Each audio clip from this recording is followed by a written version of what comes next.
апостолов, книга Деяний апостолов, глава 3. Окей, Алена, у меня будет получаться или нет? Сейчас я попробую, хорошо?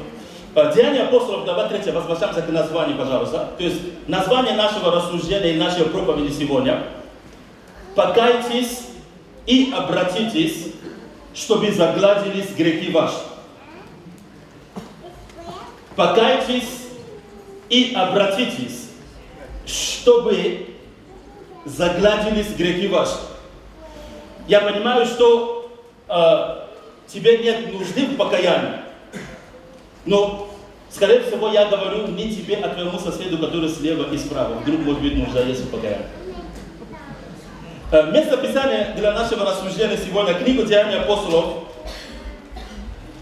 3 глава с 18 стиха. Библия говорит следующее. Бог же, как предвозвестил устами всех своих пророков пострадать Христу, так и исполнит. Итак, покайтесь и обратитесь, чтобы загладились грехи ваши. Да придут времена отрады от лица Господа, и да пошлет Он предназначенного вам Иисуса Христа, которого небо должно было принять до времен совершения всего, что говорил Бог устами всех святых своих пророков. Моисей сказал, 23 стих, 22, Моисей сказал отцам: Господь Бог ваш воздвигнет вам из братьев ваших пророка, как меня. Слушайте его во всем, что он не будет говорить вам. И будет, что всякая душа, которая не послушает пророка того, истребится из народа. И все пророки от Самуила после него, сколько их не говорили, также предвозвестили дни силы. Вы сыны пророков и завета, который завещал Бог отцам вашим, говоря Аврааму: и в семени твоем благословятся все племена земные. Бог, воскресив Сына Своего Иисуса, к вам первым послал Его, благословит вас, отвращая каждого от злых дел ваших. Аминь. Аминь. Итак, покайтесь и обратитесь, чтобы загладились грехи ваши. Братья и сестры, на основании этого текста я хочу обратить наше внимание на некоторые аспекты. Я молюсь, чтобы мы были в состоянии что-то услышать. Итак, смотрите, в 23 стихе Библия говорит, что Бог, еще раз, в 18 стихе, верно, ничего не трогайте, просто как есть. В 18 стихе написано, что Бог устами пророков предвозвестил пострадать Христу, так Бог и исполнит. Другими словами, что о страдании Иисуса Христа, братья и сестры, Бог заранее знал.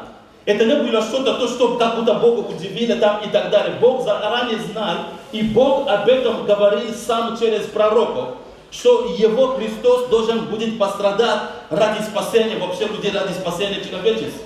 И поэтому о страдании Христа Бог знал заранее. Деяния апостолов, 2 глава, 22-23 стих, Библия говорит: мужи израильские, выслушайте слова сии Иисуса Назарея, мужа, засвидетельствованного вам от Бога силами и чудесами и знамениями, которые Бог сотворил через Него среди вас, как и сами знаете, всего по определенному совету и предвидению Божию, преданного вы взяли и, пригвоздив руками беззаконий, убили. То есть, заметьте, это был определенный совет, это было предвидение Бога. То есть в этом был сам план самого Бога, чтобы Христос, придя, мог пострадать. И вы обратите внимание на место Писания из книги пророка Исаия, 53 главы, в 10 стихе. Исаия говорит, что Господу угодно было поразить его. То есть Господу угодно было его поразить, чтобы мог совершаться и исполниться план искупления или план спасения. Следующая мысль. Алена, а возможно вот этот квадратик, короче, убрать, нет? Или он там не появляется, да? Окей, хорошо.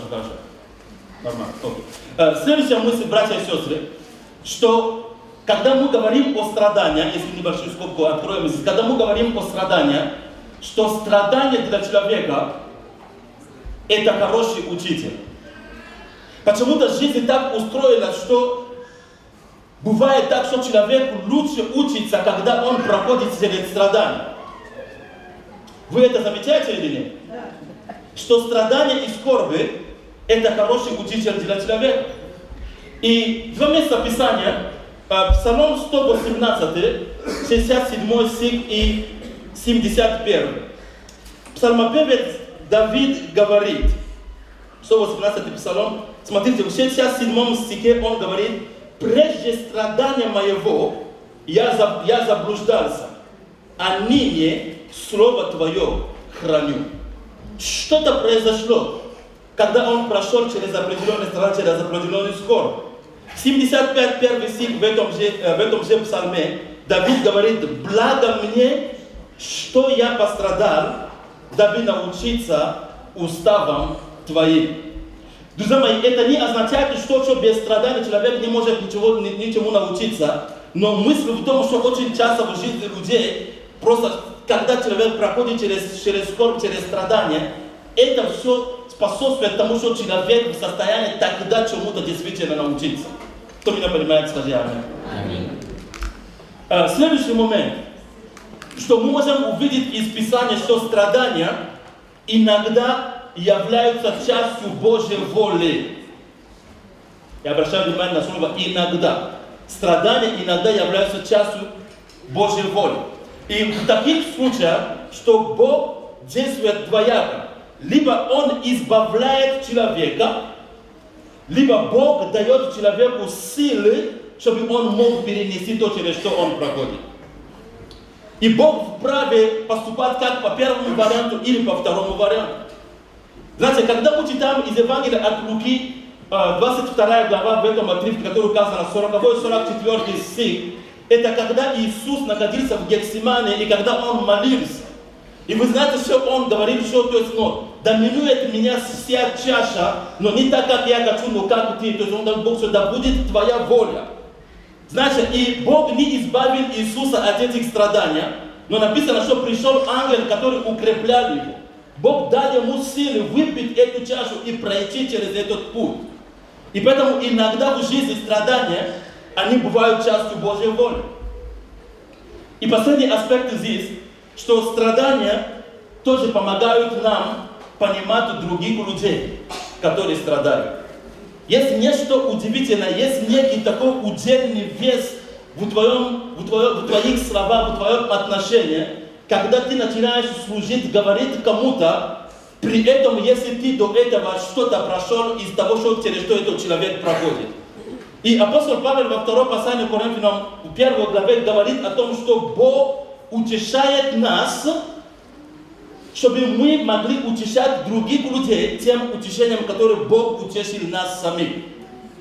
Поэтому, пройдя через что-то, приняв помощь от Бога, определенное утешение, мы в состоянии служить другим людям, поддерживая их или утешая их. Скажи аминь. Итак, стих 19 в нашем отрывке Лука, Деяния, 3 глава.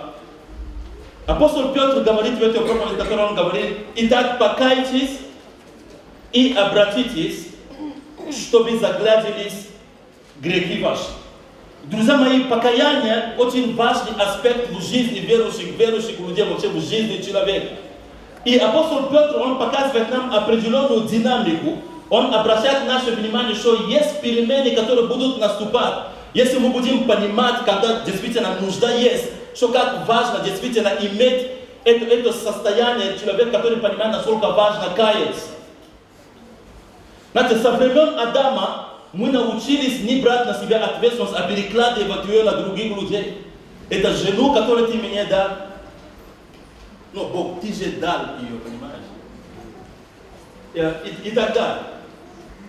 Но, друзья мои, есть перемены, которые не будут наступать, если покаяние не займет должное место в нашей с вами жизни, в наших с вами сердцах.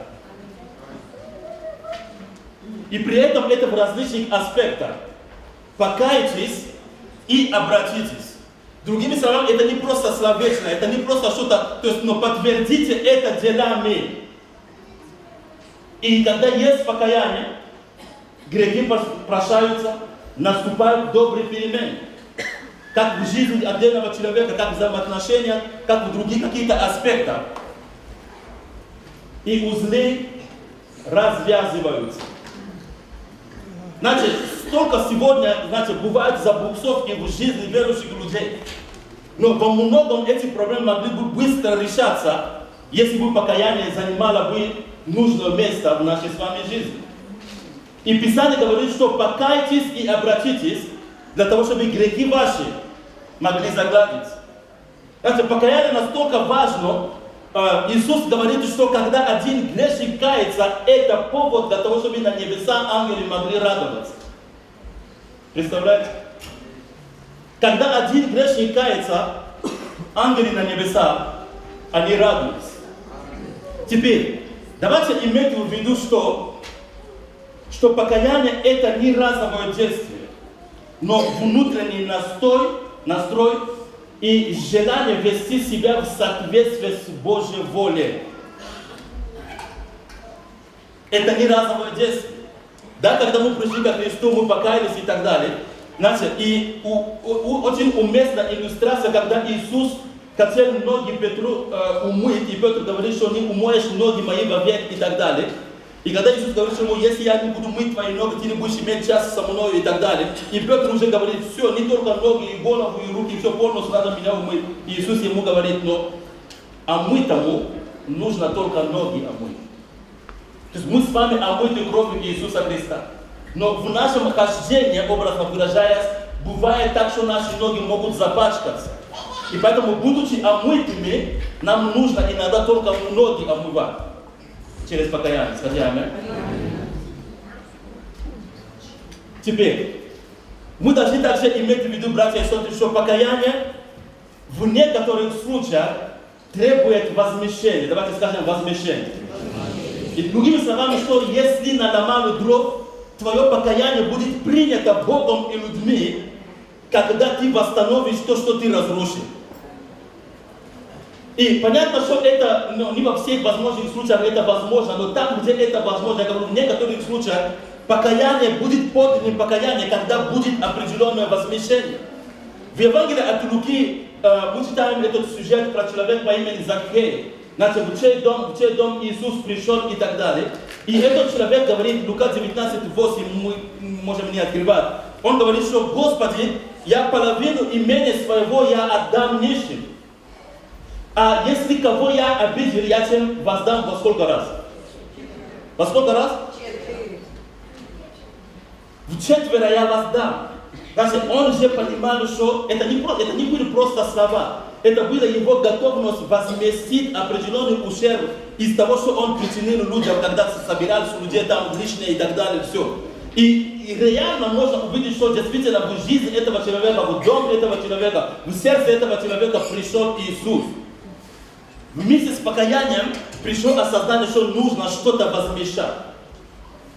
Поэтому, если я у Олега Георгиевича что-то украл, и потом меня уличили, и я держу это в кармане, говорю, простите меня, пожалуйста, я каюсь, Господи, прости, Олег, прости. А то, что я украл, я все еще держу в кармане, это не покаяние.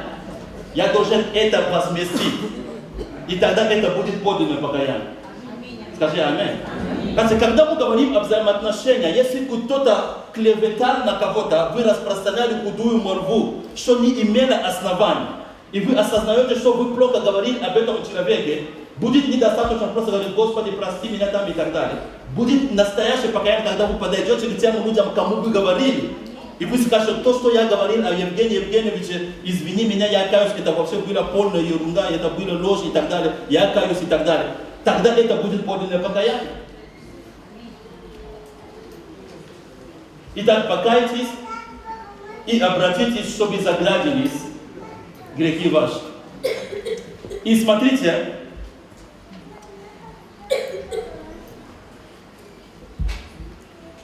при этом, если вернуться немного назад к этому аспекту вообще возмещения или может в другом немного ключе, Я когда размышлял, я вспомнил этот сюжет из жизни Давида и сына его Авесалома. Знаете, когда Авесалом убил своего брата сходного и так далее, убежал от отца, вы читали об этом в книгах царств и так далее, все. И знаете, когда Иоав приходил к Давиду и говорил, ну, может быть, настало время просить, пусть он вернется там и так далее, все. Знаете, есть такая фраза, когда Давид позволил Авесалому вернуться, но при этом Давид сказал, что лица моего он видеть не будет. Ну, вроде как-то словесно сказал, но сердце его не было обращено еще. Вы слышите или нет? И из-за этого состояния или понимания Давида, или то, что было, ущерб был причинен еще намного больше. Потому что потом Авесалом поднимет восстание против отца там и так далее. Страшные вещи, люди погибнут. В итоге сам Авесалом потом умрет там и так далее.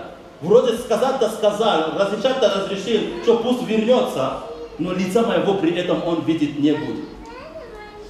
Покайтесь и обратитесь, чтобы загладить грехи ваши.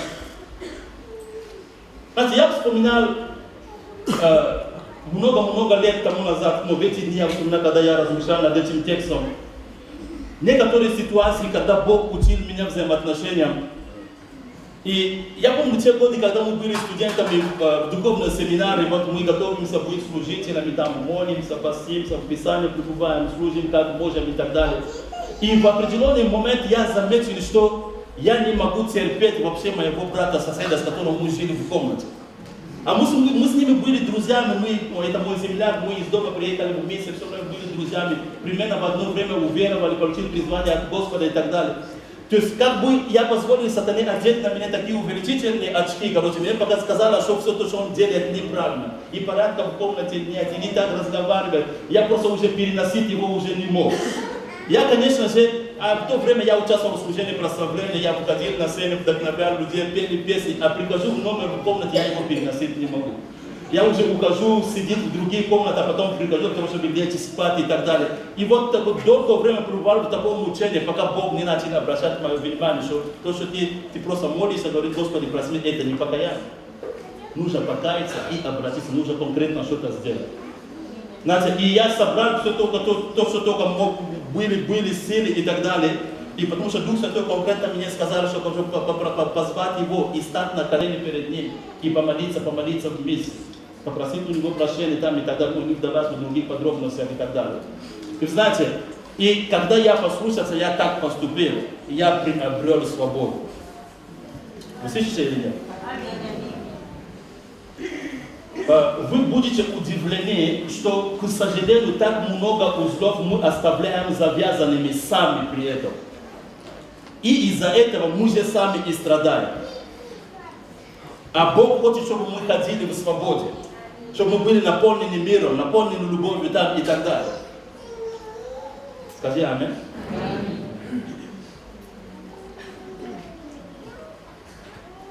И возвращаясь к этому тексту в 3 главе Деяния апостолов, Петр говорит, что покайтесь и обратитесь, чтобы загладились грехи ваши. И дальше говорит, да придут времена отрады от лица Господа. Давайте скажем отрада.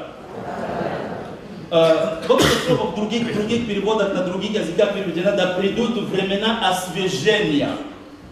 Конечно же, если скажем, для точности, как часто это бывает в пророческих текстах, тут есть так называемая ближайшая цель, то есть исполнение этого слова есть также отдаленная цель. Да, то есть что имеет отношение ко второму пришествию Иисуса Христа и так далее. Но уместно говорить о том, что когда, друзья мои, когда есть покаяние, мы можем ожидать, что наступят времена отрады, что придут времена освежения. Значит, когда ты себя чувствуешь хорошо, когда бремя с тебя снято, когда твоя совесть тебя не мучает, когда наступает действительно подлинный мир. И свобода, да, мне кто-то подсказывает. Аминь. Аминь. И, друзья мои, и Бог хочет, чтобы эти времена, они были в нашей с вами жизни. Но нужно при этом, чтобы мы понимали, что это как цена, такой дар, который нам Бог дал, как покаяние. Позвольте сказать еще небольшую скобочку, открою здесь, что покаяние возвращает человека в свет. Потому что когда человек начинает грешить поступками, словами, помыслами и так далее, он через это он находится во тьме. А Библия говорит, что дьявол, он есть князь тьмы. И когда есть такое состояние, это значит, что человек, он как будто дает дьяволу место, чтобы он мог каким-то образом причинить вред, боль и так далее в его жизни, в его теле и так далее, и так далее. Но именно покаяние возвращает человека во свет. Скажи аминь. И поэтому, друзья мои, пусть придут времена отрады от лица Господа. Эти времена отрады, они не придут от того, что мы пошли к психологам, там еще книжки начитали или еще что-то. Это только Бог может это дать. Времена отрады от лица Господа. И в этом тексте дальше сказано, что «И да пошлет Он предназначенного вам Иисуса Христа, которого небо должно было принять до времен совершения всего, что говорил Бог устами всех святых своих пророков от века». И если вы что-то пишете, подчеркните в своих Библиях вот эти слова «времена» или «времен совершения всего». То есть, другими словами, что есть нечто, то, что Бог определил, то, что Бог предсказал через пророков, что пока это все не исполнится, Иисус не сможет прийти. Но, друзья мои, позвольте вам сказать, что вот эти времена совершения всего, или вот это, то, о чем Бог говорил через пророков, почти все исполнилось. Я сейчас вернусь к этому моменту. Одна мысль тут у меня потерялась, короче. Окей. Заметьте, что Библия говорит, очень важный момент, что небо должно было принять Иисуса не навсегда. Скажи, не навсегда. Небо должно было принять Иисуса до времен совершения всего. Это говорит нам о том, что, братья и сестры, что Иисус вернется, что Иисус грядет за своей церковью. Скажи аминь.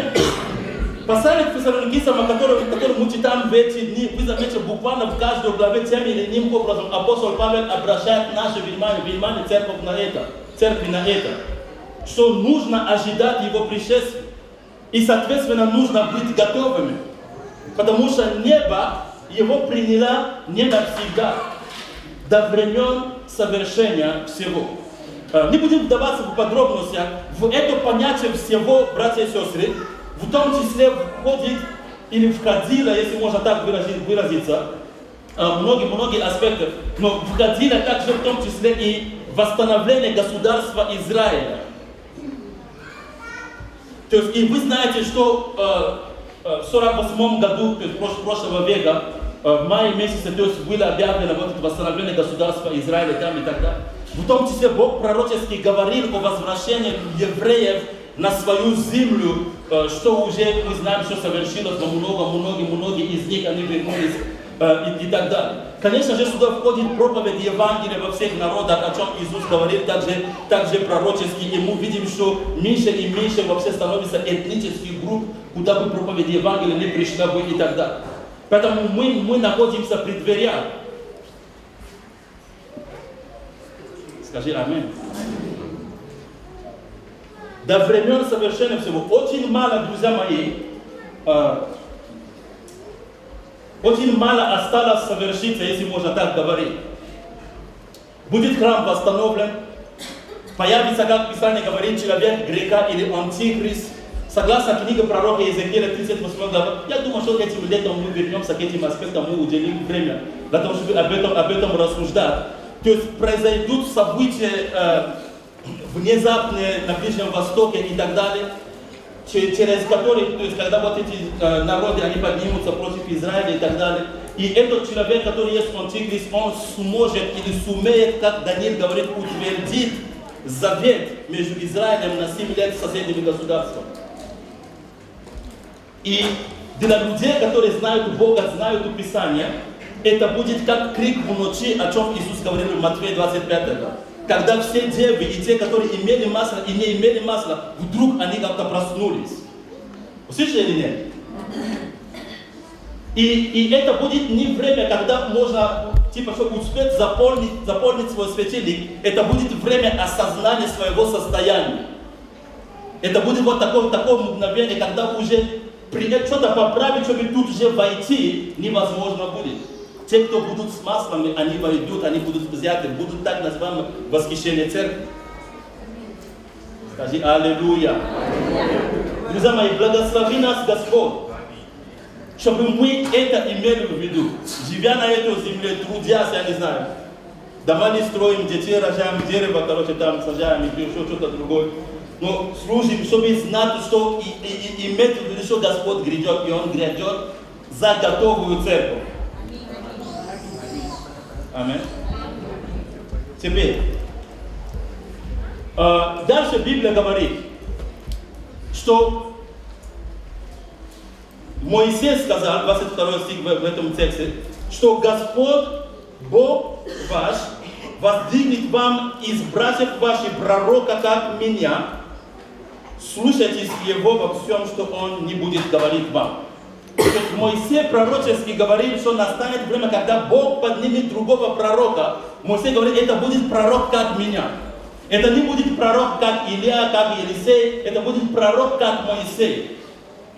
И в этом есть определенные отличия, о которых тоже, если даст Бог, мы будем говорить потом позже.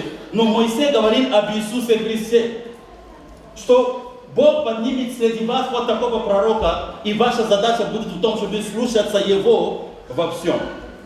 На данный момент, позвольте, братья и сестры, сказать, что Иисус Христос, его служение имеет, как, если можно так сказать, как будто три аспекта или три, не знаю, какое слово использовать, но в принципе понятно. То есть Иисус, когда служил на земле, Он служил как пророк.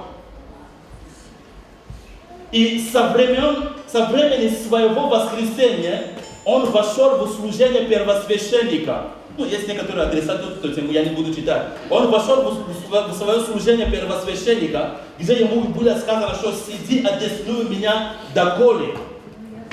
Я положу врагов твою под ножи ног твоих и так далее. Все. То есть он вошел в это служение первосвященника после своего воскресения. И Иисус, друзья мои, Он грядет, Он вернется как царь всех царей и Господь господствующий. Скажи аминь. Во всей полноте Он еще в это служение не вошел. Но Он, когда вернется, Он будет коронован как царь всех царей, потому что в Израиле все цари, они должны быть помазаны, коронованы на царство. И когда Он был на земле, Его царство было отвергнуто, но Он придет для того, чтобы установить свое царство. Скажи аминь. И Петр говорит, что слушайтесь Его во всем.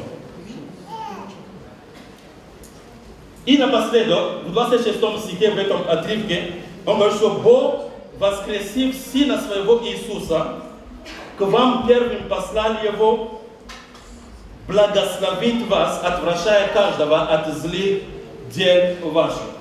Воскресение Иисуса Христа, братья и сестры, это для нашего благословения. И если быть более точным, Петр говорит, обращается к иудеям или к евреям, он говорит, что Бог воскресил своего Сына и к вам первым Его послал, чтобы благословить вас. Давайте скажем первым. И, знаете, это так называемый хронологический принцип, который никто не отменял. Первенство у Израиля никто не отнимал и не отнимет. И смотрите, например, Римлянам 1 глава 16 стих, Библия говорит, апостол Павел пишет, «Ибо я не стыжусь благовествования Христова, потому что оно есть сила Божия ко спасению всякого верующего». Во-первых, Иудею, а потом и Елею. Римлянам 2 глава, «Скорбь и теснота всякой души человека, делающего злое». Во-первых, Иудея, потом Иелин. Напротив, слава и честь и мир всякому делающему доброе, во-первых, Иудею, а потом Иелин.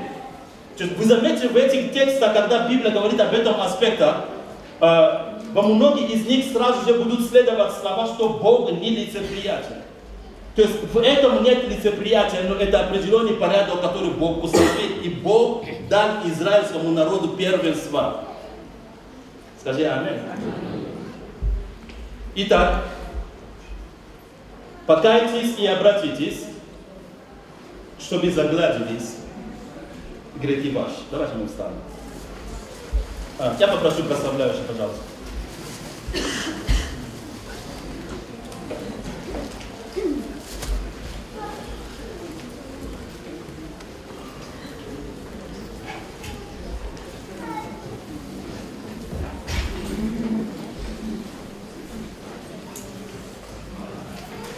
Дорогая церковь,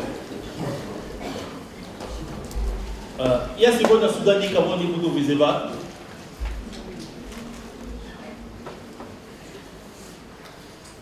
Но я молюсь о том, чтобы мы были в состоянии услышать то, на что Бог обращает наше с вами внимание. Может быть, каждый в отдельности. Что Бог хочет, чтобы времена отрады, времена освежения могли наступать, могли прийти для нас с вами. Друзья мои, это неправильно, когда мы держим узлы завязанными. Это неправильно, когда мы, как Давид, говорим: ну, Авесолом, приди, но только я с тобой чай пить не буду, к себе домой никогда не приглашу, или и так далее, и так далее. Покайтесь и обратитесь, чтобы загладились ваши грехи. Пусть Бог благословит нас, друзья мои, чтобы, знаете, потому что я уверен, что когда мы говорим не только на подобных вещах и так далее, что Бог знает, что нужно каждому из нас. Бог видит наши сердца, Он знает наши отношения там и так далее. Бог знает и говорит, кому что надлежит исправить, где приводить вещи в порядок и так далее. Когда я готовился к этому служению, Бог четко несколько раз проговорил мне, чтобы я мог сказать кому-то из сестер. Вот такое слово именно: оставь этого парня. Я не знаю, кто это. Но оставь этого парня, потому что ты понимаешь, что эти взаимоотношения, они неправильные.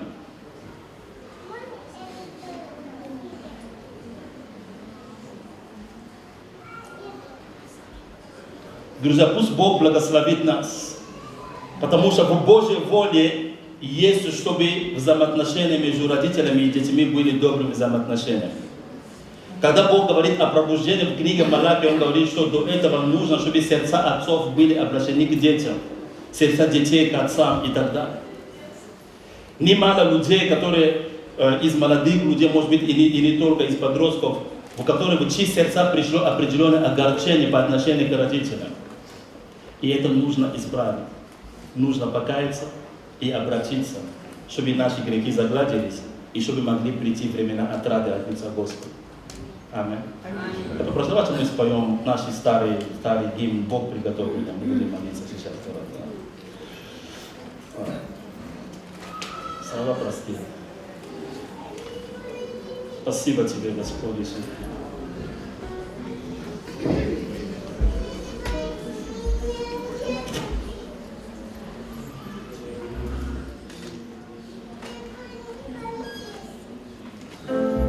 Братья и сестры, давайте можем закрыть наши глаза, пусть это будет наша молитва, просто в своем сердце тихо можешь молиться перед Богом, я не знаю, просить прощения, что-то обещать Богу. Но будет правильно, если мы после этого слова ты что-то сделаешь, что-то скажешь, письмо напишешь, позвонишь, я не знаю. Пусть Господь благословит нас. Аллилуйя, благодарим Тебя, Иисус. Аллилуйя, аллилуйя.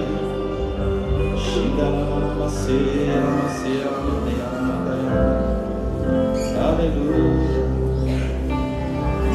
Приготовь меня быть святилищем, чистым и святым, истинным, с благодарностью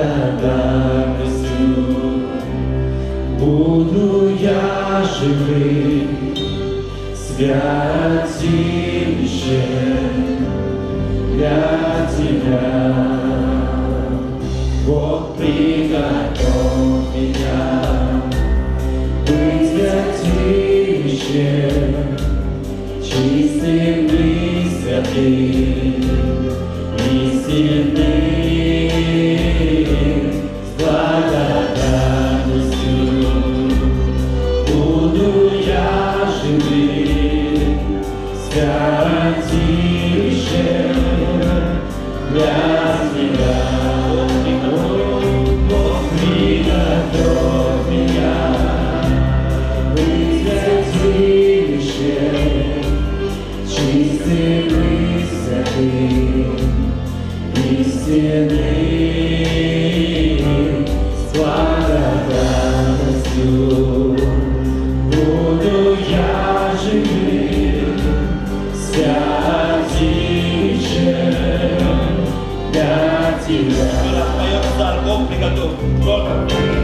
Господь, щоб ми були людьми, Господь, умеющими каяться от всего во имя Иисуса Христа.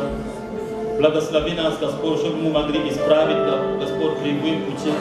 Господи, чтобы в наших жизнях, Господь, всякая гора понизилась, Господь, чтобы всякий долг был наполнен, Господь. Благослови нас, Господь, чтобы мы могли узреть, Господь, Твое спасение, Господь, во имя Иисуса, Господь. Благословляю церковь каждого из нас, Господь, Отец. Благослови, Господь, наше хождение перед Тобой, Господь, Отец, именем Иисуса. Прими нашу благодарность, прими славу и честь во имя Иисуса Христа. Аминь.